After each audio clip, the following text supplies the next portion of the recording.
Kitab Suci Tipitaka, Abhidhamma Pitaka.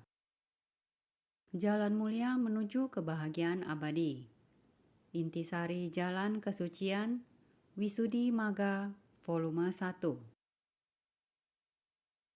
Dr. Martin Mon, B.Sc. Hons, YGN, MSc, PhD, USA. Mahasadhamma Jyoti Kadaja, Profesor Universitas Misionaris Agama Buddha Theravada Internasional. Penerjemah Haidir Tamrin. Editor Yang Mulia Bhikkhu Subhapanyo. Indonesia Tipitaka Center, Medan, 2012. Namo tassa bhagavato arahato sama sambuddhassa. Terpujilah beliau yang maha mulia, Sang Arahat, yang telah mencapai pencerahan dengan kemampuan sendiri. Bab 5. 4 meditasi pelindung. Caturaraka Kamathana. Bagian 1. Untuk melindungi diri sendiri dari bahaya internal dan eksternal. Caturaraka Kamathana berarti 4 objek meditasi pelindung. 4 objek meditasi pelindung ini digunakan untuk melindungi diri sendiri dari bahaya-bahaya internal dan eksternal. Bahaya-bahaya internal itu adalah 5 rintangan batin atau niwarana dan kotoran batin lainnya atau kilesa yang muncul bersama dengan batin dan mengotori serta mencemari batin menjadi tidak bajik dan tidak jinak. 5 rintangan adalah musuh-musuh terdekat kita yang mencegah kita melakukan perbuatan-perbuatan bajik dan merintangi munculnya kesadaran moral, jhana, dan magga dalam meditasi kita. Bahaya-bahaya eksternal datang dari orang-orang jahat, hewan-hewan berbahaya seperti harimau, serigala, ular, kalajengking, lipan, dan hantu, raksasa, raksasi, dan sebagainya. Seseorang mungkin menjumpai bahaya-bahaya ini, terutama ketika seseorang bermeditasi sendirian di dalam hutan. Untuk menangkal bahaya-bahaya ini, seseorang seyogianya terlebih dahulu menjalankan meditasi-meditasi pelindung, paling sedikit selama beberapa menit sebelum ia melatih objek meditasi khusus, atau Pariharya Kamathana, untuk mengembangkan konsentrasi. 4 objek meditasi pelindung adalah 1. Metta Bhavana, memancarkan cinta kasih. 2. Buddha Nusati, merenungkan sifat-sifat Buddha. 3. Asubha Bhavana, merenungkan kejijikan sesosok mayat. 4. Marana Nusati, merenungkan sifat kematian. 4 objek meditasi pelindung ini berfungsi sebagai Sabatthaka Kamathana, yakni objek-objek meditasi yang lazim diperlukan dalam segala situasi. Sebelum seorang biku yang tinggal di dalam sebuah wihara mengambil objek meditasi khususnya, ia seyogianya terlebih dahulu mengembangkan cinta kasih kepada semua biku di dalam wihara itu, dan kemudian kepada sangga biku. Ia seyogianya dengan tulus memancarkan cinta kasih demikian. Semoga semuanya terbebas dari bahaya. Semoga mereka terbebas dari penderitaan batin. Semoga mereka terbebas dari penderitaan jasmani. Semoga mereka sehat dan bahagia selalu. Lalu ia seyogianya memancarkan cinta kasih kepada semua dewata, kepada para kepala desa tempat ia berpindah patah, kepada semua orang di desa itu, dan kepada semua makhluk hidup pada umumnya. Dengan memancarkan cinta kasih dengan cara ini, ia menciptakan kebaikan di antara rekan-rekan sepenghidupan suci, sehingga mudah baginya untuk tinggal bersama mereka. Para dewata yang baik akan melindunginya, dan para kepala desa akan melindungi kebutuhan-kebutuhannya. Ia disayangi manusia dan juga dewata. Dengan demikian, ia bisa memasuki lingkungan orang-orang desa tanpa menimbulkan ketidaksukaan mereka karena mereka mempercayainya. Dengan cinta kasih kepada semua makhluk hidup, ia bisa pergi kemana saja tanpa rintangan. Selain batinnya tenang, tentram, dan bahagia, wajahnya tampak jernih, tenang, dan menyenangkan. Karena ia dicintai setiap orang, tak seorang pun yang akan mencoba untuk membahayakannya. Lalu, ia seyogianya merenungkan sifat-sifat Buddha dengan penuh hormat. Dengan melakukan demikian, ia menyebarkan sifat-sifat mulia itu ke dalam batin dan tubuhnya. Dengan demikian, tubuhnya akan menjadi sesuci seperti kamar harum khusus Buddha atau ganda kuti. Jadi musuh-musuhnya, hewan-hewan buas, dan hantu tidak akan membahayakannya. Selain itu, Buddha Nusati akan memperkuat keyakinan dan kepercayaannya kepada Buddha dan juga kesadaran dan kebijaksanaannya. Selanjutnya, ia juga seyogianya melatih Asubha Bhawana dengan merenungkan kejijikan terhadap sesosok mayat. Ini akan meredakan hawa nafsunya dan memotong kemelekatannya pada tubuhnya dan juga tubuh orang lain. Bila ia mampu menegakkan persepsi kejijikan dengan baik, maka objek-objek yang sangat cantik sekalipun tidak bisa menggoda batinnya untuk serakah atau melekat. Akhirnya, tetapi bukan yang terakhir, ia seyogianya melatih Marana Nusati dengan merenungkan sifat kematian. Ia seyogianya merenungkan dengan cara ini. Kehidupanku tidaklah pasti, tetapi kematianku adalah hal yang pasti. Persepsi kematian akan meredakan kesombongan, keserakahan, dan kemarahannya. Ini akan membantunya untuk melepaskan pencarian yang tidak patut dan hidup tanpa kemelekatan dengan perasaan mendesak yang semakin berkembang. Selain itu, seorang meditator atau yogi seyogianya selalu melatih 4 meditasi pelindung ketika ia sedang melakukan tugas-tugasnya setiap hari. Begitu ia bangun pada pagi hari, ia seyogianya merenungkan Arahang, Arahang dengan merenungkan sifat luhur Buddha. Ketika ia mencuci wajahnya dan wajahnya bersentuhan dengan air dingin, ia seyogianya merenungkan semoga semua makhluk tenang, tentram, dan menyenangkan seperti air yang dingin dan jernih ini. Ketika ia menggosok giginya, mencuci mulutnya, mandi, buang air besar, dan buang air kecil, ia seyogianya merenungkan kejijikan terhadap tubuh. Ketika ia pergi tidur, ia merenungkan demikian. 1 hari telah berlalu. Saya semakin dekat 1 hari lagi pada kematian. Kehidupanku tidaklah pasti, dan kematianku adalah hal yang pasti. Jika ia selalu melatih 4 meditasi pelindung setiap hari pada saat yang tepat, ia akan terhindar dari semua bahaya. Cita-cita luhurnya terwujud, dan 5 kekuatan atau kecakapan pengendaliannya berkembang, yakni keyakinan, semangat, kesadaran, konsentrasi atau kemanunggalan batin, dan kebijaksanaan. Ini akan meningkatkan kemampuannya untuk menjalankan meditasi khususnya secara efektif. Nah, Buddha Nusati dan Marana Nusati, jika dijalankan secara benar, akan menuntun ke konsentrasi akses atau upacara samadhi.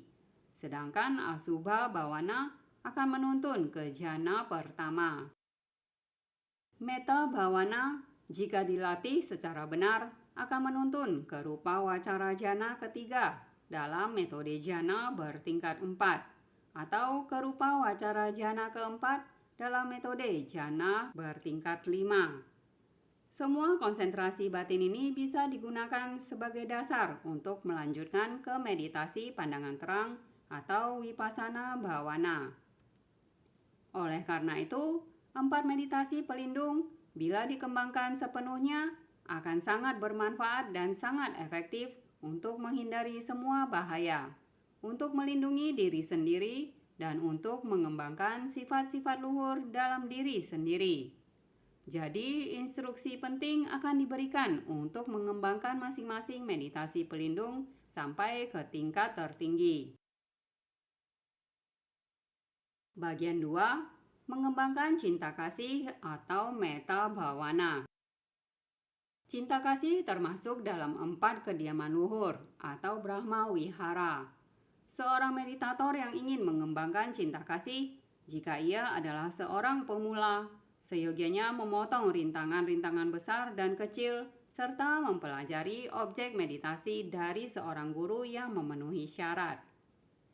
Lalu, bila ia telah melakukan pekerjaan yang berhubungan dengan makanan dan menyingkirkan rasa kantuk yang disebabkan oleh makan, ia seyogianya duduk dengan nyaman di tempat duduk yang dipersilakan dengan baik di tempat sunyi.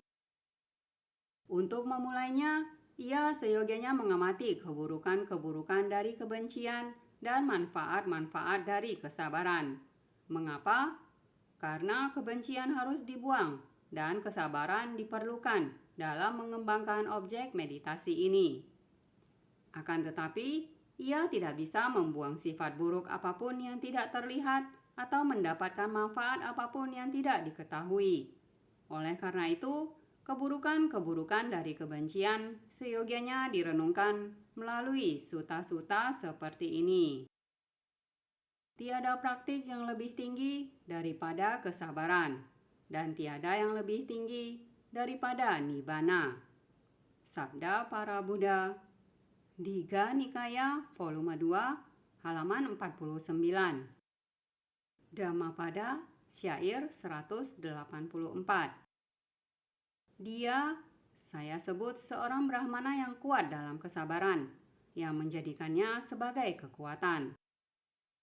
Dhammapada, syair 399. Tiada kemarahan, demikianlah ia menghadapi makian, pukulan, dan hukuman. Kesabaran adalah kekuatan dan senjatanya. Orang itulah yang saya sebut seorang brahmana. Dhammapada, syair 399. Tiada hal yang lebih baik daripada kesabaran. Samyutta Nikaya, volume 1, halaman 222. Kebencian, dendam, atau kemarahan adalah perwujudan dari faktor batin yang tidak bermoral atau dosa, yang merupakan hal yang paling merusak di dunia ini. Sebelum menghancurkan orang lain, kebencian akan menghancurkan diri sendiri terlebih dahulu. Begitu kebencian muncul dalam batin, kesadaran yang berakar pada kemarahan terjadi yang bersekutu dengan ketidaktahuan.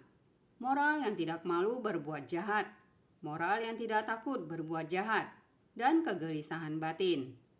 Oleh karena itu, seseorang menjadi kacau, kehilangan penilaian mengenai baik atau buruk, siap untuk melakukan perbuatan-perbuatan tidak bermoral kapan saja. Kesadaran yang berakar pada kemarahan juga disertai dengan perasaan yang tidak nyaman secara batiniah yang menghasut batin. Kemarahan atau kebencian juga akan menimbulkan kesedihan, duka cita, ratap tangis, dan keputusasaan. Kemarahan atau kebencian adalah musuh langsung dari cinta kasih. Jika kemarahan atau kebencian muncul dalam batin, cinta kasih tidak bisa muncul. Jadi, jika kita ingin mengembangkan cinta kasih, kebencian harus dienyahkan. Cinta kasih dan kesabaran adalah dua sifat dari faktor batin yang sama bagusnya yang disebut adosa, yang merupakan lawan langsung dari dosa. Jadi, dengan mengembangkan kesabaran, kemarahan atau kebencian bisa ditekan, dan cinta kasih bisa dikembangkan. Jadi, Buddha memuji kesabaran sebagai latihan keras yang paling mulia. Bagian 3, kepada siapakah cinta kasih seyogianya tidak dikembangkan terlebih dahulu? Cinta kasih seyogianya tidak dikembangkan terlebih dahulu kepada orang-orang berikut ini. 1. Orang-orang yang tidak disukai. 2. Teman-teman yang sangat disukai. 3. Orang-orang netral. 4. Musuh-musuh. 5. Orang-orang yang berlawanan jenis. 6. Orang-orang yang telah meninggal. Orang-orang yang tidak disukai seseorang adalah orang-orang yang tidak berbuat untuk kebahagiaannya, tetapi berbuat untuk kebahagiaan musuh-musuhnya. Untuk mengembangkan cinta kasih kepada orang tersebut berarti meletakkan orang yang tidak disukai di tempat yang disukai. Karenanya, hal ini akan membuatnya lelah. Untuk mengembangkan cinta kasih kepada teman yang sangat disukai, berarti meletakkannya di tempat seorang yang netral, dan apabila ia atau teman tersebut mengalami sedikit saja rasa sakit, seseorang cenderung untuk menangis. Jadi, hal ini juga akan membuat seseorang lelah. Seorang yang netral adalah seseorang yang bukan ia sukai, juga bukan ia benci. Untuk mengembangkan cinta kasih kepada seorang yang netral, berarti meletakkannya di tempat seorang yang dihormati atau seorang yang disayangi. Jadi, hal ini juga akan membuat ia lelah. Ketika seseorang memikirkan musuhnya, kemarahan muncul, dan dengan demikian, ia tidak bisa mengembangkan cinta kasih kepadanya. Karenanya, seseorang seyogianya tidak mengembangkan cinta kasih terlebih dahulu kepada 4 jenis orang di atas.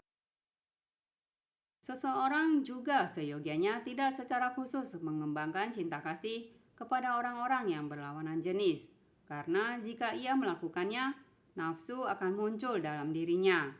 Jadi, seorang yogi pria seyogianya tidak mengembangkan cinta kasih secara khusus kepada seorang wanita, dan sebaliknya. Namun setelah seseorang mencapai metta jhana dan telah mematahkan rintangan-rintangan di antara orang-orang atau sima sambheda, maka ia bisa memancarkan cinta kasih kepada orang-orang yang berlawanan jenis secara umum, seperti Sabba Itio, atau semua wanita, dan Sabe Purisa, atau semua pria. Seseorang seyogianya tidak pernah mengembangkan cinta kasih kepada orang-orang yang telah meninggal, karena jika ia melakukan hal demikian, ia tidak bisa mencapai penyerapan ataupun akses. Wisudi, Myanmar, volume 1, 287, 8. Bagian 4, urutan orang-orang untuk disebarkan cinta kasih. Seseorang seyogianya terlebih dahulu mengembangkan cinta kasih kepada 4 jenis orang dalam urutan yang diberikan di bawah ini. Pertama, atta, diri sendiri. 2, pia, orang yang disayangi, termasuk orang yang dihormati atau dikagumi. 3, majata, seorang yang netral, yang bukan ia sukai, dan juga yang bukan ia benci. 4, weri, musuh. Pengembangan awal cinta kasih kepada diri sendiri berarti membuat diri sendiri sebagai contoh. Karena bahkan seseorang mengembangkan cinta kasih selama 100 atau 1000 tahun sekalipun dengan cara menuturkan doa ini, Ahang Sukhito Homi, semoga saya bahagia, penyerapan tidak akan muncul. Akan tetapi jika seseorang mengembangkan cinta kasih dengan cara ini, semoga saya bahagia, sama seperti saya yang ingin bahagia dan takut menderita, karena saya ingin hidup dan tidak ingin mati. Demikian juga makhluk hidup yang lain. Dengan membuat diri sendiri sebagai contoh, maka keinginan untuk kesejahteraan dan kebahagiaan makhluk lain muncul dalam dirinya. Dan metode ini ditunjukkan oleh Buddha sendiri melalui sabdanya. Setelah mengunjungi segenap penjuru dengan batinku, tak kujumpai yang lebih disayangi daripada diri sendiri. Demikian juga setiap orang menyayangi diri sendiri. Dia yang mencintai dirinya sendiri tak akan menyakiti orang lain. Samyutta Nikaya, volume 1, halaman 75. Udana, halaman 47. Sesuai dengan petunjuk ini, untuk membuat batin seseorang lembut dan lentur, untuk membuat diri sendiri sebuah contoh dan mengembangkan simpati dan perhatian kepada orang lain, seseorang seyogianya terlebih dahulu menyebarkan cinta kasih kepada diri sendiri selama beberapa waktu sebagai berikut. 1. Ahang awero homi. Semoga saya terbebas dari kebencian. 2. Awya pajo homi. Semoga saya terbebas dari penderitaan batin. 3. Anigo homi. Semoga saya terbebas dari penderitaan jasmani. 4. Suki atanang pari harami. Semoga saya baik-baik saja dan bahagia.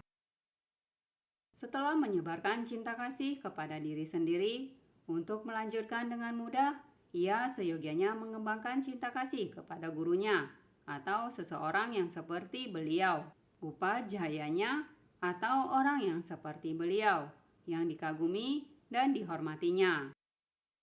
Ia seyogianya mengingat kedermawanan orang tersebut, kata-kata yang penuh cinta kasih dan sebagainya, untuk menimbulkan cinta kasih dan rasa hormat dan juga silanya, pengetahuannya, dan sebagainya, untuk menimbulkan rasa hormat dan penghormatan yang dalam.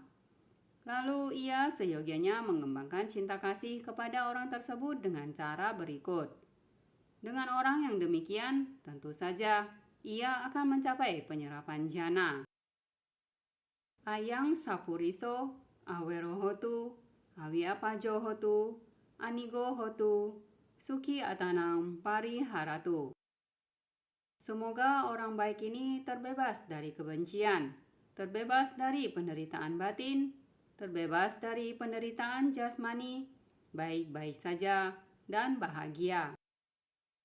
Jika meditator sudah mencapai jana keempat melalui latihan anapanasati, atau lebih baik melalui meditasinya pada kasina putih, lalu dengan membuat konsentrasi jana ini sebagai landasan meditasinya, ia bisa dengan cepat mencapai meta jana dalam mengembangkan cinta kasih. Dalam hal ini, meditator terlebih dahulu mengembangkan jana keempat dengan melatih anapanasati, atau lebih baik dengan meditasi pada gambar pasangan lawan dari kasina putih. Konsentrasi yang berdasarkan kasina putih lebih baik karena disertai dengan cahaya yang lebih terang. Ketika cahaya meditasi menjadi sangat terang dan menyilaukan, ia keluar dari jana keempat dan memusatkan batinnya pada gurunya atau seseorang yang berjenis kelamin sama, yang sangat ia sayangi dan ia hormati. Orang ini akan dengan mudah muncul dalam cahaya yang terang. Di antara bermacam posisi tubuh, yogi seyogianya memilih posisi tubuh yang paling ia sukai. Ia juga seyogianya membayangkan bentuk senyuman yang paling bahagia dari orang itu yang pernah ia lihat. Ia seyogianya membayangkan orang itu kira-kira 6 kaki atau 1,8 meter di depannya. Lalu dengan memusatkan perhatiannya kepada orang itu, ia mengembangkan cinta kasih kepada orang itu dengan cara yang sudah disebutkan sebelumnya. Pengembangan cinta kasih ini akan berkembang dengan mudah dan cepat karena mempunyai dukungan yang kuat dari samadhi jana keempat yang dikembangkan, baik dengan meditasi anapanasati maupun kasina putih. Samadhi jana itu berfungsi sebagai kondisi yang kuat yang saling bergantungan. Karena jana samadhi itu, batin meditator menjadi tenang dan terpusat, bebas dari semua kotoran batin, lembut dan lentur, dan siap untuk menjalankan meditasi.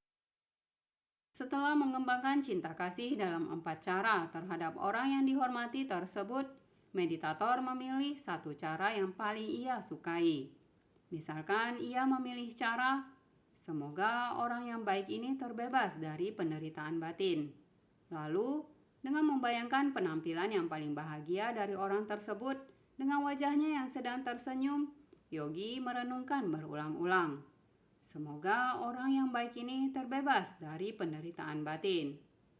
Meditasi cinta kasih ini mengambil konsep panyati sebagai objeknya, sehingga batin seyogianya dipusatkan pada sata panyati, konsep makhluk hidup. Ketika batin meditator tenang, diam, tentram, dan terpusat dengan baik pada penampilan orang yang dihormati itu yang sedang tersenyum dan bebas dari penderitaan batin selama 1 jam atau lebih, ia seyogianya merenungkan faktor-faktor jhana. Jika faktor-faktor jhana, vitaka, wicara, piti, sukha, ekagata muncul dengan jelas dalam mata kebijaksanaannya, maka bisa dianggap bahwa ia telah mencapai jhana pertama.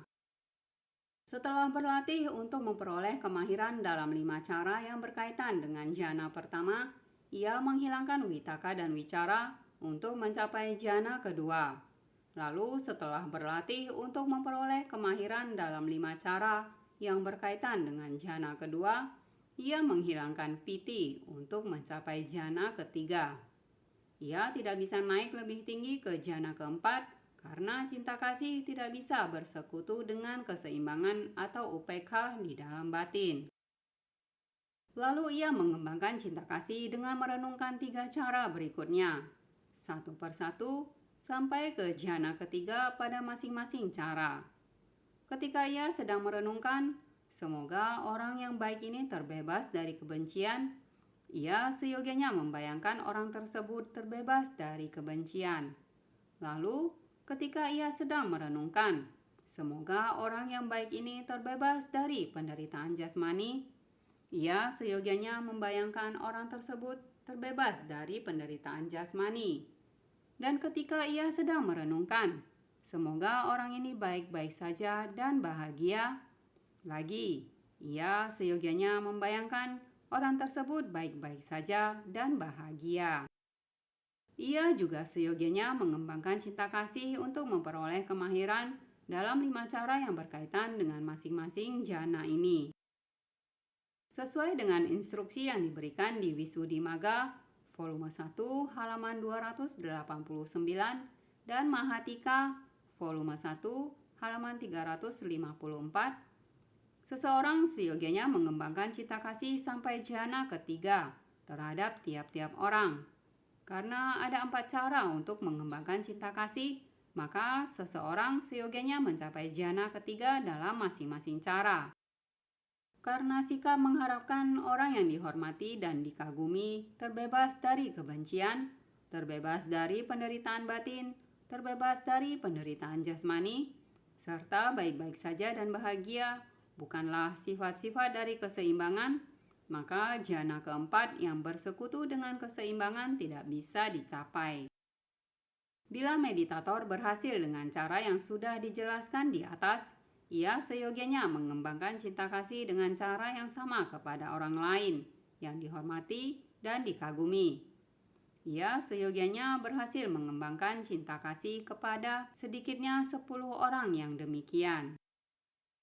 Lalu ia seyogianya mengembangkan cinta kasih dengan cara yang sama kepada orang-orang yang sangat disayangi, termasuk kedua orang tuanya, saudara-saudaranya dan saudari-saudarinya, para kerabat dan teman-teman, satu persatu.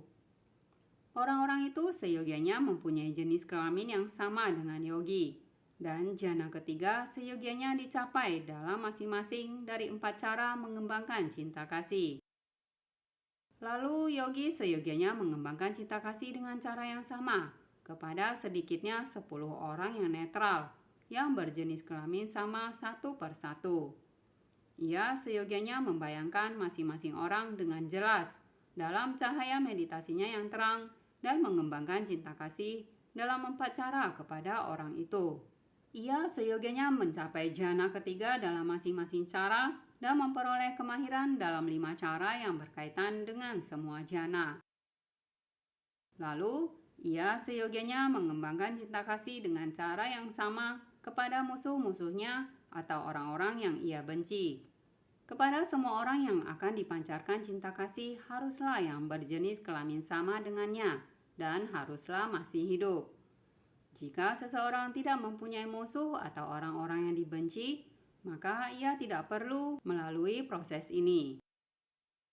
Sebelum seseorang mengembangkan metta kepada seorang musuh, ia seyogianya mengembangkannya terlebih dahulu kepada orang-orang yang dihormati dan dikagumi, lalu kepada orang-orang yang disayangi, dan kemudian kepada orang-orang yang netral, hingga mencapai jhana ketiga dalam masing-masing cara. Ketika batin menjadi lembut, lentur, dan berkembang dengan baik, dan cahaya meditasi sangat kuat dan terang, lalu ia membayangkan musuh itu dalam cahaya meditasi dan mengembangkan cinta kasih dalam 4 cara kepadanya. Semoga ia terbebas dari kebencian, terbebas dari penderitaan batin, terbebas dari penderitaan jasmani, dan semoga ia baik-baik saja dan bahagia. Setelah memancarkan meta dengan cara ini beberapa kali, seseorang memilih cara yang paling ia sukai dan mengembangkan cinta kasih kepada musuh itu dengan cara ini hingga mencapai jhana ketiga. Jika seseorang tidak bisa mencapai jhana karena kebencian kepada musuh itu, maka ia harus menyingkirkan kebencian itu dengan merenungkan dalam berbagai cara seperti yang dijelaskan di dalam Visuddhimagga. Sebagai contoh, ia bisa merenungkan sifat-sifat baik dari musuh itu sambil mengabaikan sifat-sifat buruknya. Sama seperti ia memisahkan tulang-tulang dari daging dan hanya makan daging itu. Jika seseorang masih tidak bisa meredakan kebencian atau kemarahannya, ia seyogianya merenungkan Anamataka Samyutta, yang mana di dalamnya Buddha menjelaskan bahwa dalam rantai panjang kelahiran seseorang yang tak terhitung dalam lingkaran kelahiran kembali atau samsara, tidak ada makhluk hidup yang tidak berhubungan dengannya sebagai ayah, ibu, putra, putri, saudara atau saudari, dan sebagainya. Jika kemarahan atau kebencian seseorang masih tidak mereda, maka ia seyogianya mengembangkan belas kasih kepadanya dengan merenungkan bahwa semua orang awam akan mengalami usia tua, sakit, kematian, dan penderitaan yang menyedihkan. Atau ia bisa merenungkan manfaat besar dari mengembangkan cinta kasih. Bila kemarahan atau kebenciannya kepada musuh itu telah mereda, maka ia bisa mengembangkan cinta kasih kepada orang itu sampai jhana ketiga. Seseorang seyogianya mengembangkan cinta kasih dengan cara ini kepada semua musuhnya satu persatu. Ia juga seyogianya berlatih untuk memperoleh kemahiran dalam 5 cara yang berkaitan dengan semua jhana ini. Bagian 5. Memutuskan rintangan di antara orang-orang atau Sima Sambheda. Bila seseorang bisa mengembangkan cinta kasih secara merata kepada 4 jenis orang berikut: pertama, atta diri sendiri; 2, pia orang yang disayangi, termasuk orang-orang yang dikagumi dan dihormati, dan teman-teman yang sangat disayangi; 3, majata, orang yang netral yang bukan ia sukai juga yang bukan ia benci; 4, weri, musuh atau orang yang ia benci. Dan bila ia bisa menghilangkan pembatas yang membedakan mereka sebagai ini adalah aku, ini adalah orang yang disayangi, ini adalah orang yang netral, ini adalah seorang musuh, dengan tidak mempunyai kecondongan kepada siapapun untuk membiarkannya menikmati kebahagiaan atau menderita, maka ia dikatakan telah memutuskan rintangan di antara orang-orang atau mencapai Sima Sambheda. Kita seyogianya mengembangkan cinta kasih yang tak terhingga dan tanpa batas seperti ini untuk membuatnya berkembang sepenuhnya. Untuk mencapai tujuan ini, seseorang harus mengembangkan jhana metta yang sama rata kepada orang-orang yang disayanginya, orang-orang yang netral, dan musuh-musuh setelah mengembangkan metta dalam diri sendiri selama beberapa waktu. Pertama-tama, seseorang seyogianya mengembangkan jhana keempat dari Anapanasati atau yang lebih baik dari kasina putih yang telah dicapainya.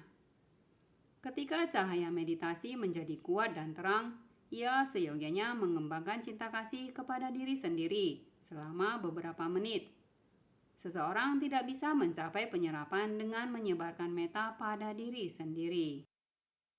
Lalu ia seyogianya membayangkan seorang yang disayangi muncul dalam cahaya meditasi dan mengembangkan cinta kasih dengan cara yang sudah dijelaskan di atas untuk mencapai jhana ketiga. Berikutnya, Ia membayangkan seorang musuh muncul dalam cahaya meditasi dan mengembangkan cinta kasih sampai jhana ketiga lagi. Sesudah itu, ia mengembangkan cinta kasih kepada diri sendiri selama beberapa menit, lalu kepada orang yang disayangi yang lain, orang netral yang lain, musuh yang lain, satu persatu sampai jhana ketiga.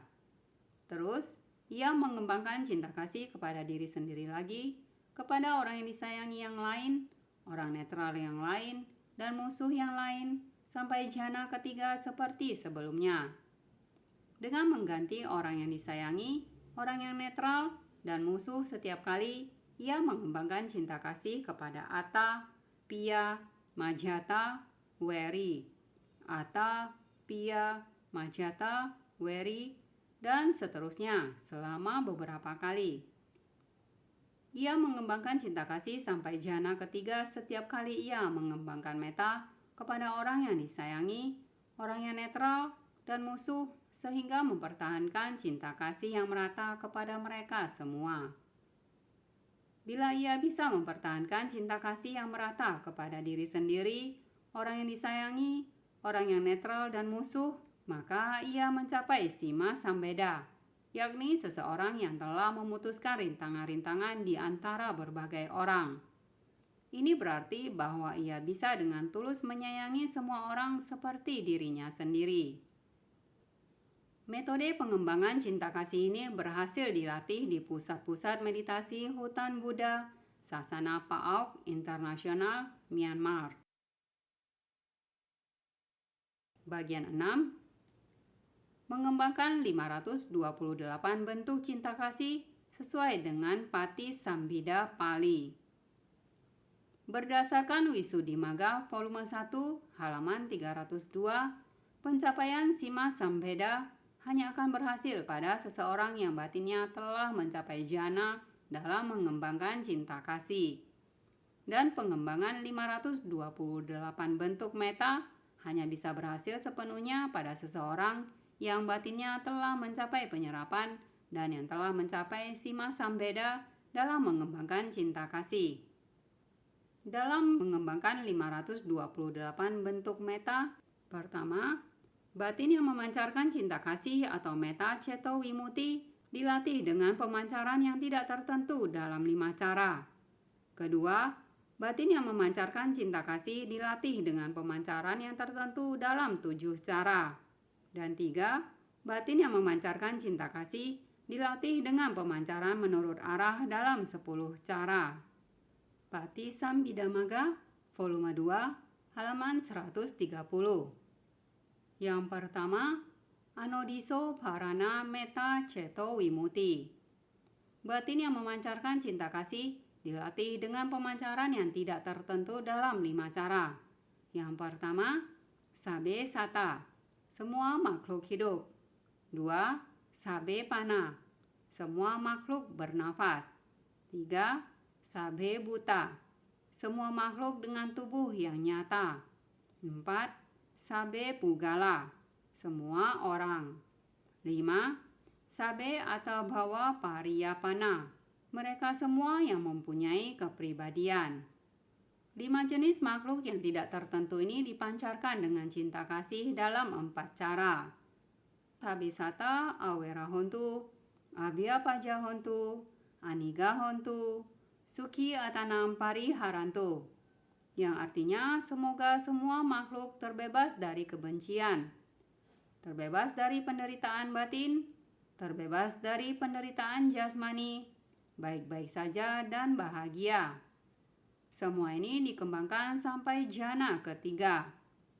Kemudian diulangi dengan 4 jenis orang berikutnya. Jadi total bentuk metta adalah 5 kali 4 sama dengan 20.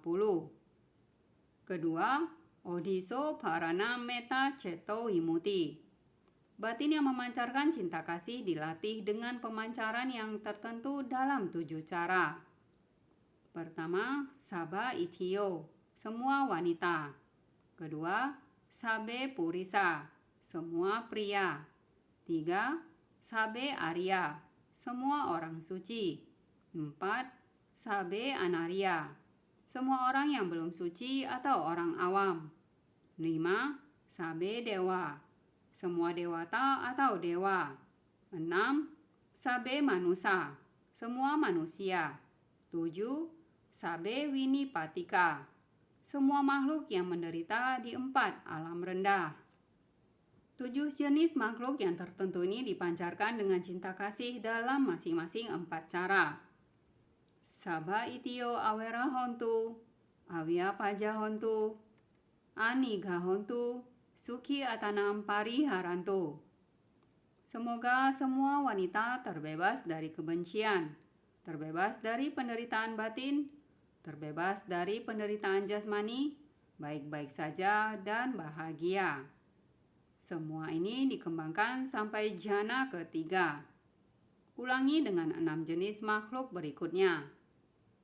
Total bentuk meta adalah 7 kali 4 sama dengan 28 jana. Total bentuk meta yang pertama dan kedua adalah 20 ditambah 28 sama dengan 48. Ketiga, Disapharana Meta Ceto Wimuti. Batin yang memancarkan cinta kasih dilatih dengan pemancaran menurut arah dalam 10 cara. Pertama, Purathimaya di saya, arah timur. 2. Pachimaya di saya, arah barat. 3. Utaraya di saya, arah utara. 4. Dakshinaya di saya, arah selatan. 5. Purathimaya anu di saya, arah tenggara. 6. Pachimaya anu di saya, arah barat laut. 7. Utaraya anu di saya, arah timur laut. 8. Dakshinaya anu di saya, arah barat daya. 9. Hetimaya di saya, arah bawah. 10. Uparimaya di saya, arah atas.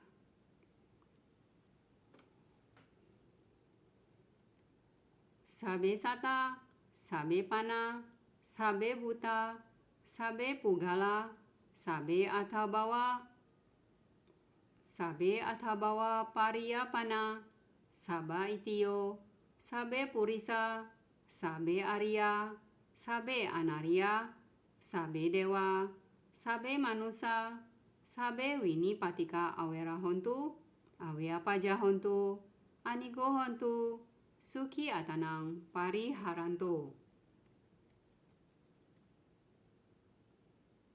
Yang artinya, semoga semua makhluk hidup di arah timur terbebas dari kebencian, terbebas dari penderitaan batin, terbebas dari penderitaan jasmani, baik-baik saja dan bahagia. Ulangi untuk 11 jenis makhluk hidup dan 9 arah berikutnya. Total bentuk meta adalah 12 jenis makhluk dikali 4 cara sama dengan 48. Total bentuk meta untuk 10 arah adalah 48 dikali 10 sama dengan 480. Jika ditotal dengan bentuk meta tanpa menentukan arah yang berjumlah 48, maka totalnya menjadi 528. Jika seseorang hidup dengan salah satu dari penyerapan-penyerapan ini, memancarkan cinta kasih kepada semua makhluk, maka ia benar-benar hidup dalam kediaman yang luhur. Dijelaskan dalam Digha Nikaya sebagai berikut. Meta saha gatena cetasa ekang disang paritwa viharati, tatha dutiyang, tatha tatiyang, tatha catutang, idi uda mado, tiriyang sabadi sabatataya, sabawantang lokang, meta saha gatena, cetasa wipulena, mahagatena, apa manena, awerena, awya pajena, paritwa viharati. Ia berdiam dengan memancarkan ke satu arah dengan batinnya yang dipenuhi cinta kasih. Demikian juga arah kedua, juga arah ketiga, juga arah keempat, dan juga ke atas, ke bawah, dan ke sekeliling. Setiap tempat dan secara merata tanpa diskriminasi di antara berbagai jenis makhluk. Ia berdiam dengan memancarkan ke seluruh dunia dengan batinnya yang dipenuhi cinta kasih yang berlimpah, mulia, tanpa batas, bebas dari kebencian, dan bebas dari penderitaan. Digha Nikaya volume 1 halaman 250. Vibhanga halaman 272. Kecakapan memancarkan cinta kasih ke berbagai arah sesuai keinginan ini hanya muncul dalam diri seseorang yang kesadarannya telah mencapai penyerapan dalam jhana pertama dan berikutnya. Bagian 7, 11 manfaat dari cinta kasih. Meditator yang mengembangkan batin yang memancarkan cinta kasih melalui yang manapun dari jenis-jenis penyerapan tadi memperoleh manfaat-manfaat berikut ini. Pertama, ia tidur dengan nyaman dan bahagia. 2. Ia bangun dengan nyaman dan bahagia. 3. Ia tidak bermimpi buruk. 4. Ia disayangi dan dicintai oleh manusia. 5. Ia disayangi dan dicintai oleh makhluk bukan manusia, termasuk para dewata. 6. Para dewata menjaganya seperti seorang ibu dan ayah yang menjaga anak mereka. 7. Api, racun, dan senjata tidak bisa melukainya. 8. Batinnya mudah terpusat. 9. Ekspresi wajahnya tenang. 10. Ia akan meninggal dengan tenang. Ia akan meninggal tanpa kebingungan, seolah-olah sedang tertidur. 11. Jika ia tidak menembus tingkat yang lebih tinggi daripada pencapaian cinta kasih untuk mencapai kearahatan, maka ketika ia meninggal, ia akan dilahirkan kembali sebagai seorang Brahma. Bagian 8. Perenungan terhadap sifat-sifat Buddha atau Buddha Nusati. Buddha Nusati adalah yang pertama dari 10 perenungan atau Anusati. Ini adalah perenungan yang berulang-ulang terhadap sifat-sifat Buddha. Buddha Nusati akan berhasil dikembangkan pada diri seseorang yang mempunyai keyakinan yang sempurna atau awecca pasada, bukan pada yang lain. Keyakinan yang sempurna adalah salah satu dari 3 faktor pemasuk arus yang pertama. Samyutta Nikaya, volume 5, halaman 196. Ini adalah keyakinan yang tak tergoyahkan yang disertai dengan kejernihan batin yang dihasilkan melalui pengertian yang benar terhadap jalan mulia. Keyakinan ini tak teralihkan atau tergoyahkan oleh angin kepercayaan yang salah. Namun, keyakinan yang serupa dengan keyakinan terhadap jalan utama atau Arya Magasada juga bisa dianggap sebagai keyakinan yang sempurna. Nah, seorang meditator dengan keyakinan yang sempurna yang ingin berlatih Buddha Nusati seyogianya menyendiri untuk bermeditasi di suatu tempat yang baik dan merenungkan sifat-sifat khusus dari Buddha sebagai berikut. Itipiso Bhagawa, Arahang Sama Sambuddho, Wijacarana Sampano, Sugato, Lokawidu, Anutaro Purisa Dhamma Sarati, Sata Dewa Manusanang, Buddho Bhagawa. Ia seyogianya merenungkan berulang-ulang dengan pengertian benar terhadap sifat-sifat itu sebagai berikut. Pertama, So Bhagawa Itipi Arahang. Sang Bhagawan dikenal sebagai Arahang karena beliau telah memusnahkan semua kotoran batin dan menjadi mulia, patut dihormati oleh para manusia, dewa, dan Brahma. 2. So Bhagawa Itipi Sama Sambuddho. Sang Bhagawan dikenal sebagai Sama Sambuddho karena beliau telah mencapai pencerahan sempurna dengan kemampuan sendiri, memahami semua yang perlu dipahami. 3. So Bhagawa Itipi Wijacarana Sampano. Sang Bhagawan dikenal sebagai Wijacarana Sampano karena beliau mempunyai kebijaksanaan tertinggi dan perilaku yang suci. Keempat, So Bhagawa Itipi Sugato. Sang Bhagawan dikenal sebagai Sugato karena telah mencapai tempat yang sangat baik atau nibbana, dan karena beliau hanya mengatakan hal yang benar dan bermanfaat. 5. So Bhagawa Itipi Lokawidu. Sang Bhagawan dikenal sebagai Lokawidu karena beliau mengetahui ketiga alam.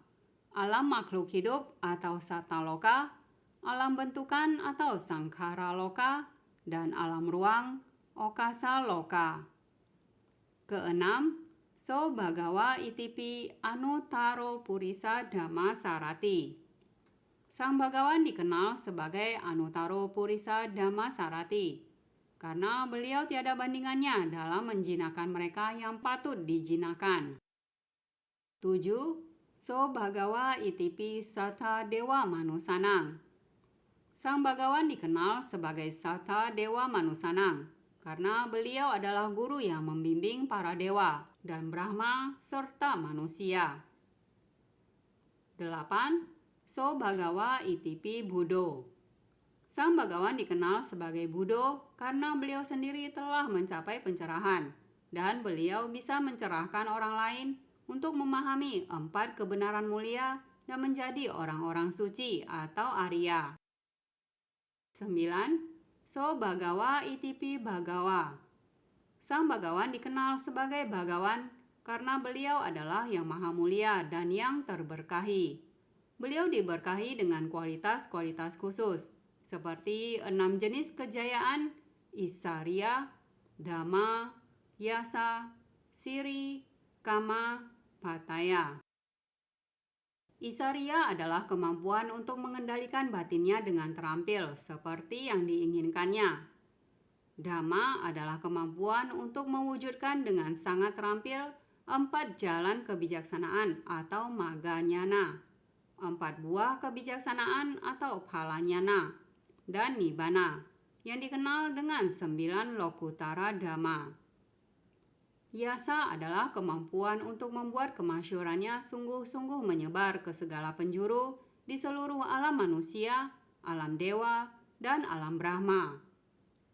Siri adalah kemampuan untuk membuat tubuh yang proporsional dan berkembang dengan sepenuhnya, dengan penampilan yang menyenangkan, agung, dan mengagumkan, mempunyai 32 tanda besar yang istimewa, dan 80 tanda kecil yang istimewa pada diri seorang Buddha.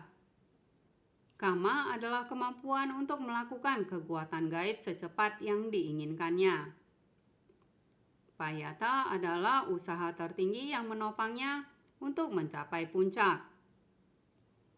Ketika meditator sedang merenungkan sifat-sifat Buddha seperti di atas berulang-ulang, batinnya tidak terpengaruh atau tertekan karena keserakahan, kebencian, atau kegelapan batin, tetapi cukup tulus dengan sifat-sifat Buddha sebagai objeknya. Ketika batinnya tidak terpengaruh oleh keserakahan, kebencian, dan kegelapan batin, ia telah menekan semua rintangan dan batinnya mengamati objek meditasi dengan tulus. Lalu pengerahan batin awalnya atau Vitaka dan pengerahan batin yang terus-menerus atau Wicara terjadi dengan kecenderungan terhadap sifat-sifat khusus Buddha. Dengan merenungkan sifat-sifat Buddha, ia terus melatih Vitaka dan Wicara, dan segera kegiuran atau piti muncul dalam dirinya. Dengan batin yang gembira, dengan kegiuran sebagai sebab terdekat, gangguan-gangguan terhadap jasmani dan batinnya ditenangkan dengan ketenangan atau pasadi. Bila gangguan-gangguan itu telah ditenangkan, kebahagiaan atau sukha jasmani dan batin muncul dalam dirinya. Ketika ia bahagia, batinnya menjadi terpusat dengan sifat-sifat Sang Bhagawan sebagai objeknya. Dengan demikian, faktor-faktor jana akhirnya muncul dalam sekejap. Namun, karena sifat-sifat Buddha sangat banyak dan meditator akan disibukkan dengan merenungkan banyaknya sifat-sifat khusus, maka jananya hanya sampai akses dan tidak mencapai penyerapan. Dengan kata lain, konsentrasi yang mendekati atau upacara samadhi adalah konsentrasi tertinggi yang bisa dicapai seseorang dalam berlatih Buddha Nusati. Dan jana akses ini sendiri juga disebut Buddha Nusati karena jana akses ini muncul dengan perenungan terhadap sifat-sifat khusus Buddha sebagai sarananya. Bagian 9. Cara cepat mengembangkan Buddha Nusati. Bagi seorang meditator yang telah mencapai jana keempat dengan berlatih Anapanasati atau kasina putih, ia seyogianya mengembangkan terlebih dahulu jana keempat yang disertai dengan cahaya yang sangat terang dan tajam. Dengan bantuan cahaya ini, ia mengingat kembali atau membayangkan patung Buddha yang ia kagumi dan hormati. Ketika ia melihat patung itu dengan jelas dalam cahaya, ia seyogianya memberikan penghormatan padanya, menganggapnya sebagai Buddha hidup yang nyata. Jika ia telah melihat Buddha yang sesungguhnya dalam kehidupannya yang lampau, maka gambar Buddha itu akan muncul dalam penglihatannya. Lalu ia seyogianya mengganti perhatiannya dari gambar Buddha ke sifat-sifat Buddha dan merenungkannya berulang-ulang. Jika gambar Buddha tidak muncul, ia seyogianya menganggap patung Buddha yang muncul dalam cahaya meditasinya sebagai Buddha yang nyata dan merenungkan sifat Buddha berulang-ulang. Ia seyogianya merenungkan semua 9 sifat Buddha satu persatu dan kemudian memilih satu sifat yang paling ia sukai dan merenungkannya berulang-ulang. Sebagai contoh, arahang, arahang. Ketika konsentrasinya berkembang dengan kuat, gambar Buddha akan hilang sementara batinnya tetap terpusat pada sifat khusus itu. Jika demikian, ia seyogianya tidak mencoba untuk mengingat kembali atau mencari gambar Buddha. Ia seyogianya hanya memusatkan batin pada sifat itu. Dengan dukungan yang kuat dari konsentrasi jana keempat, ia akan segera mencapai jana akses dalam Buddha Nusati. Ketika batinnya tetap tenang terpusat pada sifat itu selama 1 jam atau lebih tanpa selingan, ia seyogianya mengamati faktor-faktor jana. Ia akan menyadari bahwa ia telah mencapai jana akses karena ia bisa melihat faktor-faktor jana dikembangkan dengan baik. Lalu ia seyogianya merenungkan sifat-sifat Buddha berikutnya satu persatu, sampai ia mencapai jana akses dalam tiap-tiap sifat. Ia juga seyogianya berlatih untuk memperoleh kemahiran yang berkaitan dengan jana akses ini. Bagian 10. Manfaat-manfaat dari Buddha Nusati. Seorang meditator yang mencapai jana akses dalam merenungkan sifat-sifat Buddha akan memperoleh manfaat-manfaat berikut. 1. Ia menghormati gurunya Buddha dengan penghormatan besar. 2. Ia mempunyai keyakinan atau kepercayaan penuh kepada Buddha. 3. Ia mempunyai kesadaran yang bagus. 4. Ia mengembangkan kebijaksanaan dan pemahaman. 5. Ia memperoleh banyak kebajikan. 6. Ia mempunyai banyak kegiuran dan kebahagiaan atau sukacita. 7. Ia mengatasi ketakutan dan kengerian. 8. Ia mampu menahan rasa sakit. 9. Ia merasa seolah-olah ia sedang hidup di hadapan guru agung. 10. Tubuhnya diresapi dan dipenuhi oleh sifat-sifat Buddha, menjadi patut dihormati seperti ruang relik. 11. Batinnya tertuju pada kemuliaan Buddha. 12. Ketika ia berkesempatan untuk melakukan perbuatan tidak bermoral, ia merasa malu dan takut untuk melakukannya, seolah-olah ia berada di depan guru agung. 13.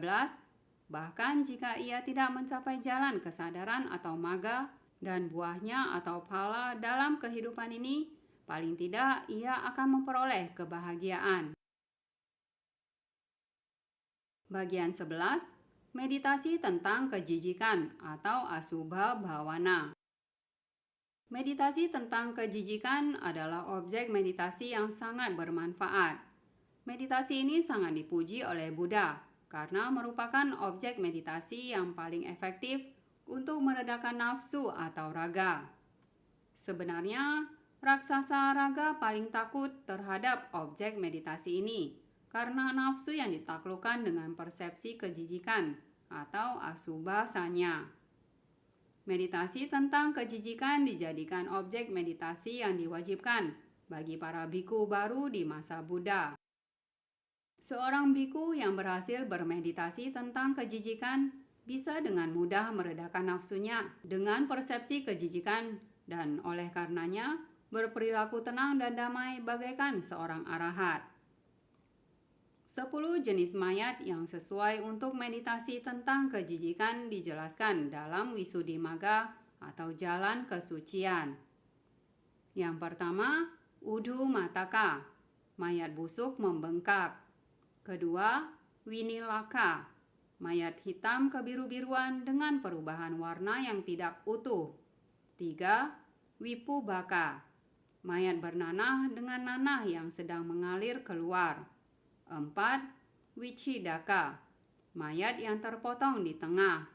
5. Wikayitaka, mayat yang digerogoti. 6. Wikitaka, mayat yang berserakan, yakni anggota badan, tangan dan kaki, kepala, dan sebagainya berserakan di sana-sini. 7. Hatha Wikitaka, mayat yang hancur dan berserakan. 8. Lohitaka, mayat yang berlumuran darah. 9.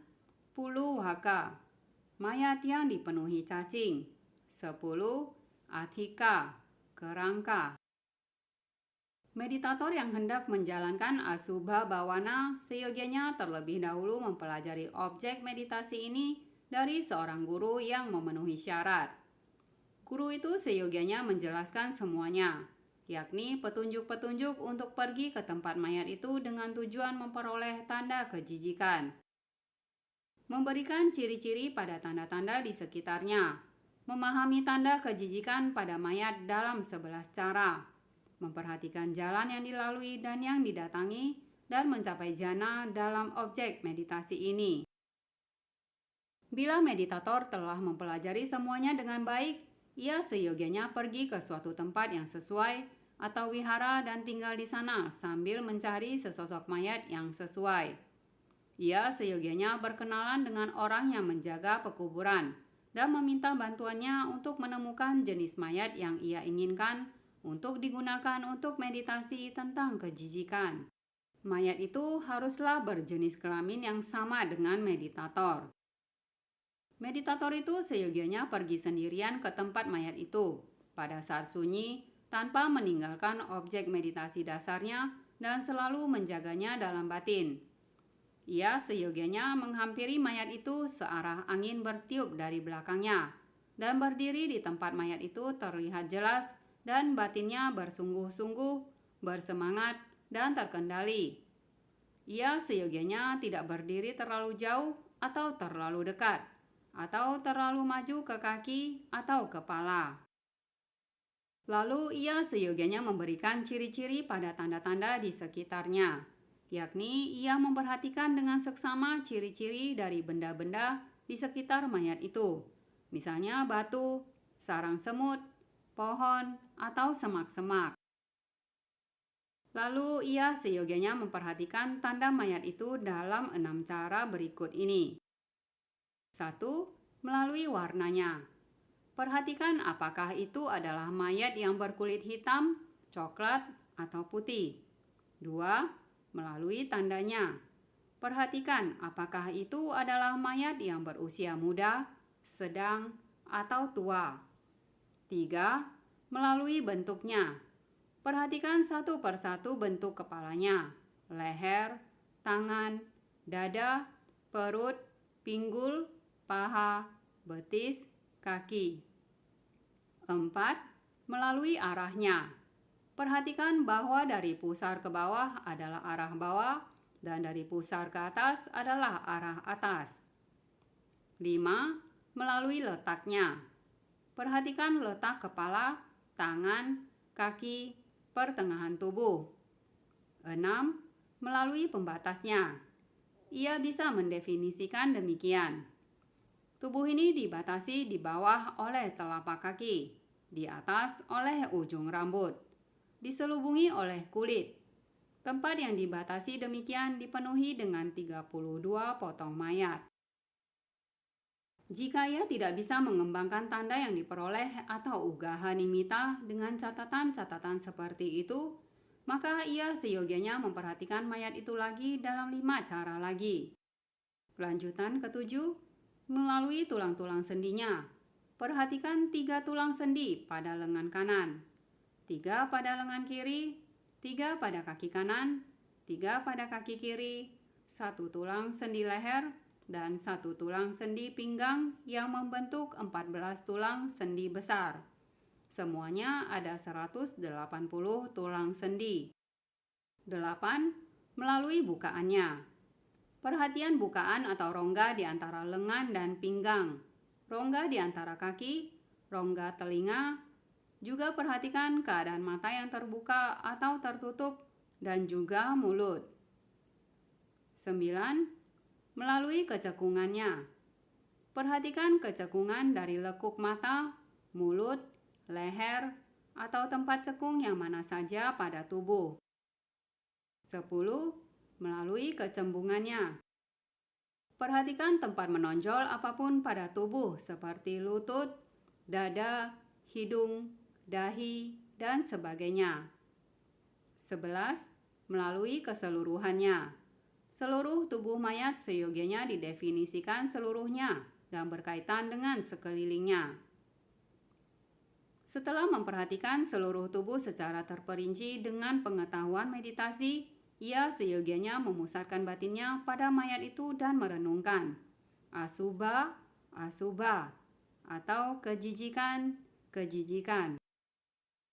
Ia seyogianya memperhatikan tanda itu dengan seksama pada mayat dengan cara yang sudah dijelaskan. Ia seyogianya mengarahkan batinnya pada tanda itu dengan kesadaran yang ditegakkan dengan benar. Ia seyogianya memahami agar tanda itu diingat dengan baik, didefinisikan dengan baik dengan melakukannya berulang-ulang. Ia seyogianya membuka matanya, melihat dan memahami tanda itu 100 kali, 1000 kali, sambil merenungkan asubha, asubha, atau kejijikan, kejijikan. Ada kalanya juga ia seyogianya menutup matanya dan mengarahkan batinnya pada tanda itu. Karena ia melakukannya berulang-ulang, tanda yang diperoleh atau ugaha nimita menjadi terlihat dengan baik olehnya. Kapankah tanda itu terlihat dengan baik? Bila ia bisa melihat mayat itu dengan mata batinnya, yakni dengan mata tertutup, sejelas seperti ia melihatnya dengan mata terbuka, maka tanda yang diperoleh itu akan terlihat dengan baik. Lalu ia seyogianya berusaha untuk mengembangkan tanda pasangan lawan atau patibhaga nimita dan jana pertama pada tanda itu. Jika ia tidak mampu melakukannya, ia seyogianya kembali ke tempat tinggalnya, mempertahankan meditasi yang sama itu dalam batin, dengan kesadaran yang ditegakkan dengan baik dan indera-inderanya yang diarahkan ke dalam. Nah, sama seperti seseorang yang sangat miskin, yang memperoleh barang berharga permata yang akan menjaga dan menyayanginya dengan penuh kasih sayang, memujanya seperti seseorang yang menghargai nilainya. Demikian juga meditator seyogianya menjaga tanda itu, menyayanginya, dan memujanya seperti seseorang yang menghargai nilainya. Sepanjang malam atau sepanjang hari, ia seyogianya menjaga batinnya tetap terpancang seperti ini.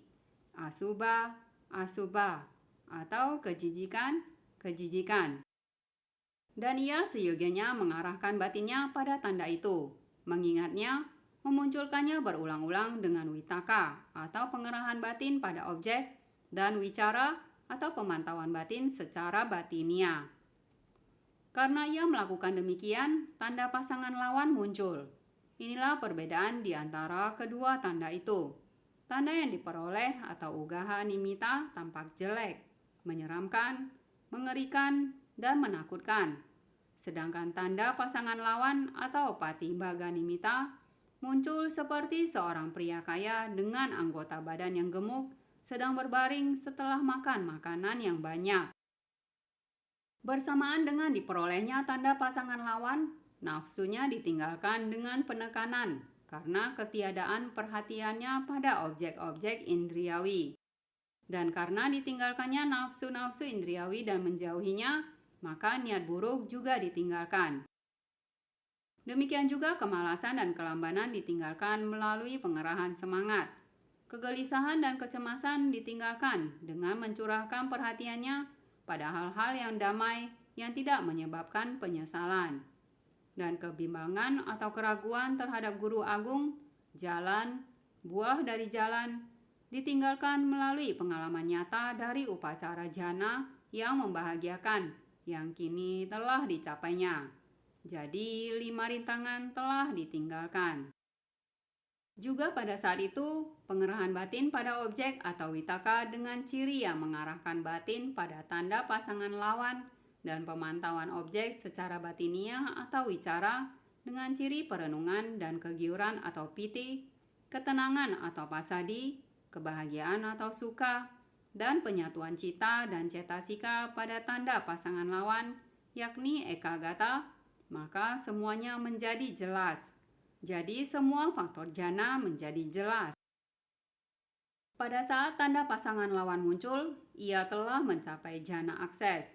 Kini ia memancangkan batinnya pada tanda pasangan lawan dan berulang-ulang merenungkan asubha, asubha, atau kejijikan, kejijikan.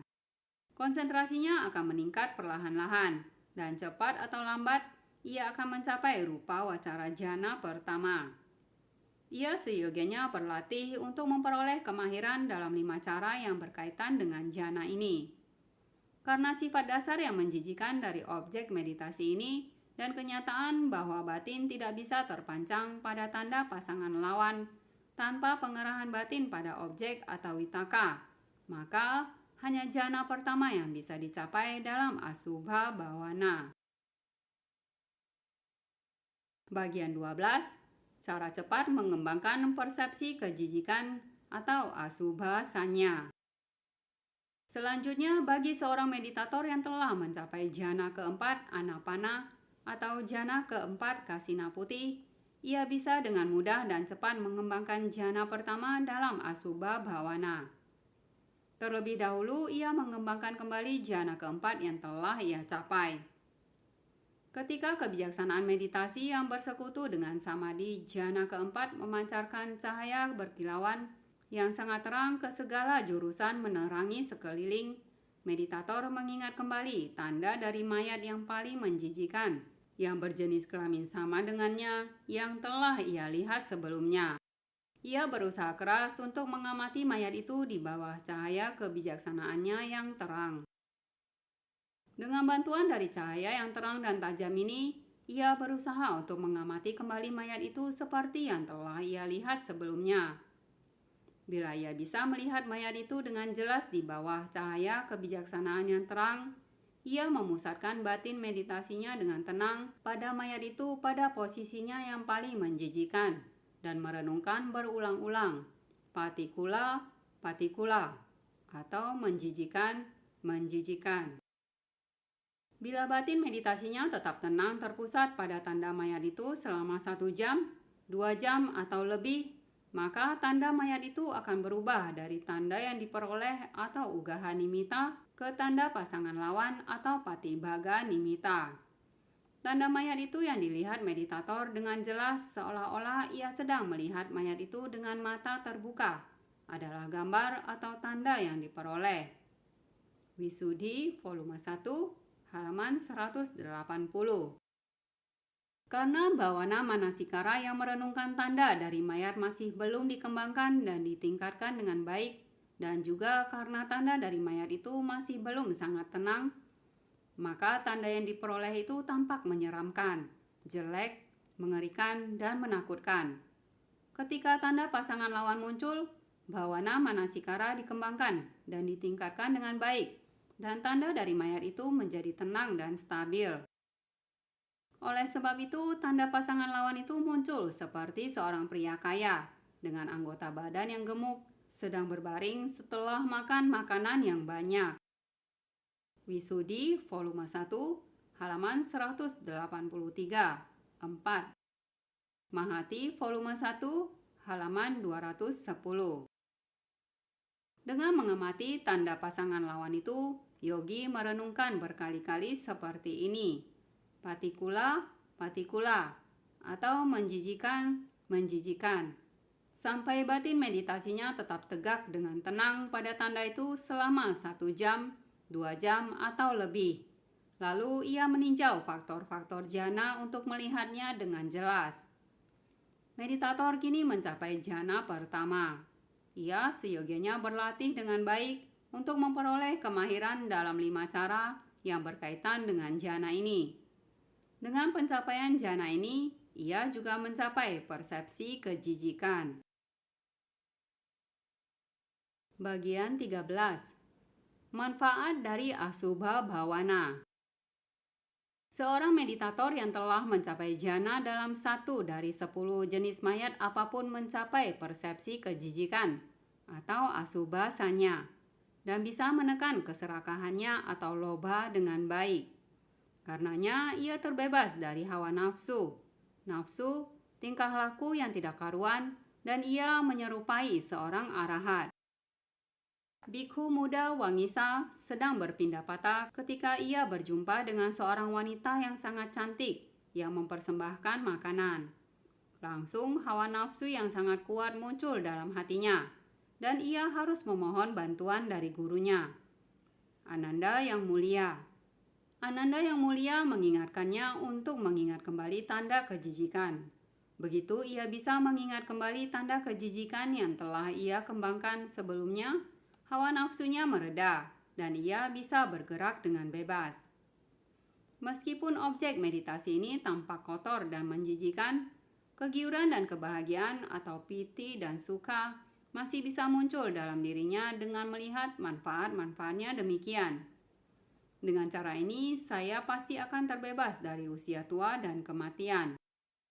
Sama seperti tumpukan sampah yang besar bagi seorang pemulung sampah yang melihat manfaat-manfaatnya demikian. Sekarang, saya akan mendapatkan upah besar. Kejijikan ini meskipun terdiri dari 10 jenis, hanya mempunyai 1 ciri, yakni sifat dasarnya yang kotor, berbau busuk, memuakan, dan menjijikan. Dan kejijikan yang muncul dengan ciri ini bukan hanya pada tubuh yang mati, tetapi juga pada tubuh yang hidup.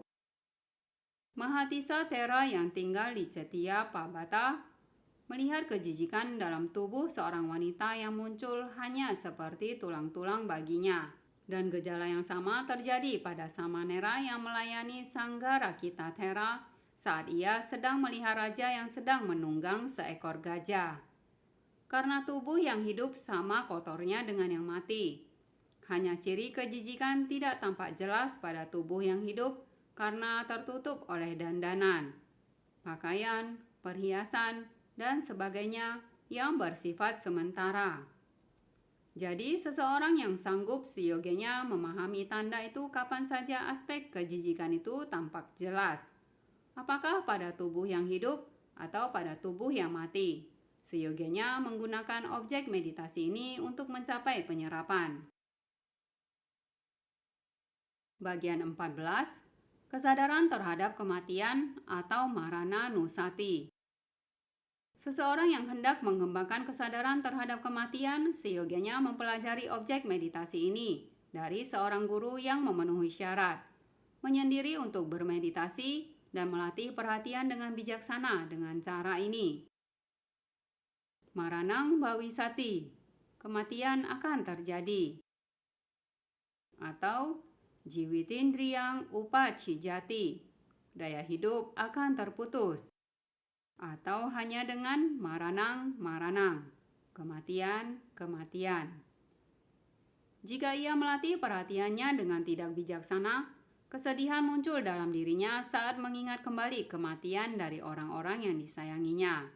Kegembiraan muncul saat mengingat kembali kematian dari musuh-musuhnya. Tidak ada perasaan yang mendesak yang muncul saat merenungkan kematian dari orang-orang yang netral, dan ketakutan muncul saat merenungkan kematiannya. Semua kesedihan ini, kegembiraan, ketakutan, dan sebagainya muncul dalam diri seseorang yang kurang kesadaran, perasaan yang mendesak, dan pengetahuan. Jadi ia seyogianya memperhatikan makhluk-makhluk yang telah terbunuh atau telah mati dengan wajar di sana-sini, dan merenungkan kematian dari orang-orang yang sebelumnya terlihat menikmati hal-hal yang bagus. Ia seyogianya melakukan hal demikian dengan kesadaran, dengan perasaan yang mendesak, dan dengan pengetahuan. Lalu ia bisa melatih perhatiannya dengan cara yang dimulai dengan kematian akan terjadi. Dengan melakukan demikian, ia sedang melatih perhatiannya dengan bijaksana. Sebagian meditator hanya dengan melatih perhatian mereka dengan cara ini bisa menekan rintangan-rintangan, menegakkan kesadaran mereka pada kematian, dan mencapai akses dalam kesadaran mereka terhadap kematian. Bagian 15, 8 cara merenungkan kematian. Namun jika seseorang tidak mencapai akses dengan hanya melatih perhatiannya seperti di atas, maka ia seyogianya merenungkan kematian dengan 8 cara. Pertama, seperti melihat munculnya seorang pembunuh. Ia seyogianya melihat kematian sebagai seorang pembunuh yang muncul dengan sebilah pedang, mengarahkannya ke lehernya, siap untuk memenggal kepalanya. Mengapa? Karena kematian datang bersama kelahiran dan membawa pergi kehidupan. 2. Seperti hancurnya kesuksesan. Di sini di dunia ini, kesejahteraan bersinar selama tidak ditundukkan oleh kemalangan, dan kesuksesan bersinar selama kegagalan tidak mengalahkannya. Dan lagi, semua kesehatan berakhir dalam kesakitan. Semua kemudaan berakhir dalam usia tua. Semua kehidupan berakhir dalam kematian. Selain itu, semua kehidupan di dunia diperoleh melalui kelahiran, dihantui oleh usia tua, tertekan oleh penyakit, dan dirobohkan oleh kematian. Demikianlah seyogianya kematian direnungkan sebagai kehancuran terakhir dari kesuksesan hidup. 3. Dengan membandingkan diri sendiri dengan orang lain. Meditator seyogianya menyadari kematian dengan membandingkan dirinya dengan orang lain dalam 7 cara, yakni dengan mereka yang sangat terkenal, dengan mereka yang berkebajikan besar, dengan mereka yang sangat kuat, dengan mereka yang memiliki kekuatan gaib yang hebat, dengan mereka yang sangat bijaksana, dengan para paceka Buddha, dengan para sama Sang Buddha. Seperti semua orang ini tunduk pada kematian dan tidak bisa melepaskan diri dari kematian. Mereka semua telah wafat. Jadi bagaimana mungkin saya tidak tunduk pada kematian dan cepat atau lambat tidak dibawa pergi oleh kematian? Bila ia melakukan perenungan dengan cara ini, dengan membandingkan dirinya dengan orang lain yang begitu terkenal dan sebagainya, dalam cahaya keuniversalan dari kematian, ia berpikir, kematian akan datang kepadaku seperti kematian itu pun datang kepada orang-orang yang terkenal itu. Maka objek meditasinya akan mencapai akses. 4. Berbagi tubuh ini dengan banyak hal. Seseorang harus berbagi tubuh ini dengan banyak hal. Pertama-tama, tubuh ini berbagi dengan 80 keluarga cacing. Kedua, tubuh ini berbagi dengan beberapa ratus penyakit bagian dalam. Ketiga, tubuh ini bisa mengalami kematian oleh sebab-sebab luar, seperti ular, kalajengking, kecelakaan, dan sebagainya. Karena sebab-sebab ini, seseorang bisa mati atau menjumpai bahaya kapan saja. Jadi, kematian seyogianya direnungkan sebagai berbagi tubuh ini dengan banyak hal. 5. Karena rapuhnya kehidupan. Kehidupan ini tidak berdaya dan rapuh, karena kehidupan makhluk hidup tergantung pada napas, posisi tubuh, dingin dan panas, 4 unsur pokok, yaitu padat, cair, api, angin, dan makanan. Jika apapun dari kondisi-kondisi ini menjadi kacau, maka proses kehidupan akan terganggu dan kehidupan akan berhenti.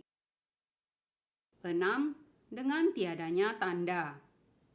Lamanya hidup, penyakit yang menyebabkan kematian, waktu kematian, tempat tubuh ini akan dibaringkan, dan tempat kelahiran setelah kematian tidak bisa diprediksi dan tidak pernah bisa diketahui oleh dunia kehidupan, karena tidak ada tanda-tanda yang menyatakannya. Karena tidak ada tanda-tanda yang menyatakannya, kematian bisa datang kapan saja dan di mana saja, oleh penyakit apapun, atau penyebab kematian apapun. Demikianlah seyogianya kematian direnungkan sebagai tiada tanda. 7. Terbatasnya waktu. Jangka kehidupan manusia sangat pendek. Begitu pendek kenyataannya jangka kehidupan yang tidak pasti. Bahkan sepanjang waktu yang diperlukan untuk mengunyah atau menelan 4 atau 5 suap makanan. Jadi seseorang seyogianya mengembangkan kesadaran terhadap kematian demikian. Oh, biarlah saya hidup sepanjang waktu yang diperlukan untuk mengunyah atau menelan sesuap makanan. Asalkan saya bisa memperhatikan baik-baik ajaran Sang Bhagawan, pasti banyak yang bisa kulakukan. Atau seseorang seyogianya mengembangkan kesadaran terhadap kematian demikian. Oh, biarlah saya hidup sepanjang waktu yang diperlukan untuk mengeluarkan napas dan menarik napas. Asalkan saya bisa memperhatikan baik-baik ajaran Sang Bhagawan, pasti banyak yang bisa kulakukan. Demikianlah seyogianya kematian direnungkan sebagai terbatasnya waktu. 8. Karena singkatnya momen kehidupan. Dalam pengertian yang paling hakiki, momen kehidupan makhluk hidup sangatlah singkat, hanya sepanjang satu momen kesadaran. Sama seperti roda kereta kuda, ketika sedang berputar atau menyentuh tanah, hanya pada satu titik dari seluruh lingkaran rodanya. Demikian pula, kehidupan makhluk hidup hanya bertahan selama satu momen kesadaran. Ketika kesadaran itu berhenti, maka kehidupan makhluk hidup pun dikatakan telah berhenti. Bagian 16. Pengembangan akses jhana. Ketika seseorang merenungkan kematian dalam salah satu dari 8 cara ini, batin yang mempunyai perhatian yang berulang-ulang mendapatkan dukungan dari pengulangan dan kesadaran ditegakkan dengan kematian sebagai objek. Lalu rintangan-rintangan disingkirkan dan faktor-faktor jhana terwujud. Namun karena objek meditasi ini adalah sifat dasar yang menakutkan dari kematian dan ini membangkitkan perasaan yang mendesak, maka jhananya tidak mencapai penyerapan dan hanya akses. Jhana ini dinamakan kesadaran kematian atau marana nusati, karena jhana ini muncul melalui kekuatan dari kesadaran kematian. Bagian 17. Cara cepat mengembangkan kesadaran kematian. Sesuai dengan petunjuk-petunjuk yang diberikan dalam Visuddhimagga volume 1, halaman 222, 3, dan Mahasatipatthana Sutta volume 1, halaman 73, seorang meditator yang telah berhasil mengembangkan jhana pertama dengan merenungkan kejijikan dari sesosok mayat atau asubha bawana, bisa dengan mudah mengubah meditasinya pada kesadaran terhadap kematian. Meditator terlebih dahulu mengingat kembali tanda yang diperoleh atau tanda pasangan lawan dari sesosok mayat yang telah ia kembangkan sebelumnya. Ia lalu merenungkan kejijikannya untuk mengembangkan jhana pertama dalam asubha bawana. Lalu ia keluar dari jhana pertama dan merenungkan sifat dasar dari kematiannya seperti ini. Tubuhku ini mempunyai sifat dasar akan mengalami kehancuran. Saya pasti akan mati. Saya tidak bisa terlepas dari kematian. Ia seyogianya terus-menerus memusatkan perhatiannya pada sifat dasar dari kematiannya, menegakkan kesadaran pada kematian dan mengembangkan perasaan yang mendesak bersama dengan pengetahuan kematian. Segera ia akan melihat dengan mata batinnya mayat yang menjijikan dari tubuh matinya sebagai pengganti mayat luar. Lalu ia melihat dengan kebijaksanaannya sifat dasar dari pemutusan daya hidup atau jiwitindriya pada tubuh matinya. Dan dengan memusatkan batin meditasinya pada objek dari pemutusan daya hidup, ia merenungkan berulang-ulang dalam salah satu dari cara-cara berikut ini yang paling ia sukai. 1. Maranang me duang, jiwitang me aduang. Kematianku adalah hal yang pasti. Kehidupanku tidaklah pasti. 2. Maranang me bhawisati. Kematianku pasti akan terjadi. 3. Marana pariyosanang me jiwitang. Kehidupanku hanya mempunyai kematian pada akhirnya. 4. Maranang, maranang. Kematian, kematian. Ia seyogianya dengan tekun berupaya keras untuk memusatkan batin meditasinya pada objek pemutusan daya hidup pada tubuh matinya selama 1 jam, 2 jam, atau lebih. Jika ia berhasil, maka ia akan menemukan bahwa faktor-faktor jhana menjadi jelas. Karena objek meditasinya adalah sifat dasar dari kematian dan menakutkan, membangkitkan perasaan yang mendesak, maka hanya jhana akses atau upacara jhana yang timbul. Bagian 18. Manfaat mengembangkan kesadaran terhadap kematian. Pertama, seorang meditator yang mencurahkan kesadaran terhadap kematian akan tekun terus-menerus. 2. Ia memperoleh persepsi tentang kejijikan dan kejemuan pada semua jenis kehidupan. 3. Ia memutuskan kemelekatannya pada kehidupan. 4. Ia mencela perbuatan jahat. 5. Ia menghindari penimbunan. Ia tidak mempunyai noda kemelekatan dan keserakahan pada barang-barang kebutuhan atau kekayaan. 6. Persepsi ketidakkekalan atau anicasanya tumbuh dalam dirinya. Alhasil, persepsi penderitaan atau dukhasanya dan persepsi bukan diri atau anatasanya juga muncul dalam dirinya. 7. Sementara makhluk hidup yang belum mengembangkan kesadaran terhadap kematian menjadi korban ketakutan, kengerian, dan kebingungan pada saat kematian, seolah-olah tiba-tiba diserang oleh hewan-hewan buas, raksasa, ular, perampok, atau pembunuh, ia akan meninggal dengan tenang dan tiada ketakutan. Tidak mengalami keadaan seperti itu. 8. Jika ia belum mencapai keadaan tanpa kematian dalam kehidupan ini, setidak-tidaknya ia akan terlahir di alam yang bahagia pada saat terurainya tubuh ini. Bagian 19. Kapan mempraktikkan meditasi pelindung? 4 objek meditasi pelindung biasanya merupakan objek meditasi yang diperlukan dalam segala situasi, atau sabatthaka kamathana. 4 objek meditasi pelindung ini seyogianya dipraktikkan kapan saja dan di mana saja bila memungkinkan, terutama di tempat-tempat yang terdapat bahaya diserang orang-orang jahat, hewan-hewan buas, dan hantu. 4 objek meditasi pelindung ini seyogianya dipraktikkan sebelum seseorang menjalankan objek meditasi khususnya atau parihariya kamathana, dan sebelum seseorang menjalankan meditasi pandangan terang atau vipassana. Cinta kasih adalah senjata terbaik untuk menaklukkan kemarahan, kebencian, dan dendam. Buddhanusati adalah sarana terbaik untuk mengembangkan kejernihan batin, keyakinan, dan kepercayaan terhadap Sang Bhagawan. Asubha Bhavana adalah senjata yang paling efektif untuk meredakan hawa nafsu, haus damba, dan kemelekatan.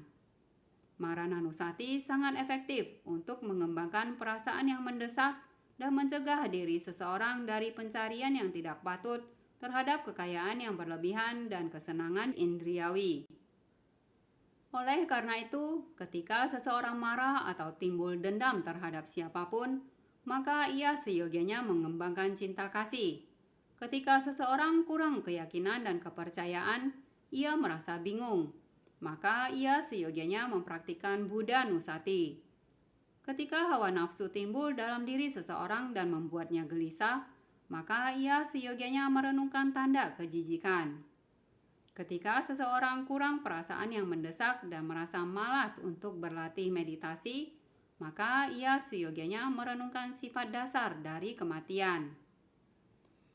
Ketika seseorang diserang oleh berbagai jenis pikiran dan merasa gelisah, maka ia seyogianya menjalankan kesadaran terhadap napas, karena anapanasati paling efektif untuk menekan berbagai pikiran dan witaka. Bab 5 selesai. Silakan lanjut mendengarkan bab 6, kesadaran terhadap tubuh, Kaya Gata Sati. Terima kasih. Namo Buddhaya.